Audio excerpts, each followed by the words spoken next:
来继续来到台南的下营，10月23这个礼拜日要放假来举办鹅芳嘉年华，东港有200台的单位，要互大家食鹅肉，食到开。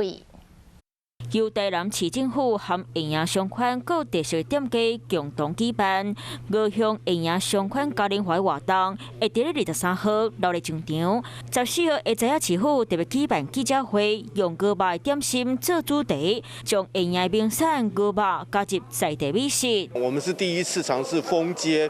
让200多个摊商可以在同一个时间，可以从早上9点开始，就一直摆到晚上9点。这摆下营商圈嘉年华头一摆放假举办，唔有优惠礼券当换，抽奖的奖品嘛真厉害，上大奖是下营出产的牛仔石皮。我们也有准备了非常多的一个摸彩的一个活动，我们活动的奖品也超过了100样。下营名产就是鹅肉，透过这摆活动的推广，欢迎民众来这佚佗行道。Hello， 大家好，我是乃瑜，要教给大家2个任务。第一个，华视新闻的脸书专页，你按赞了吗？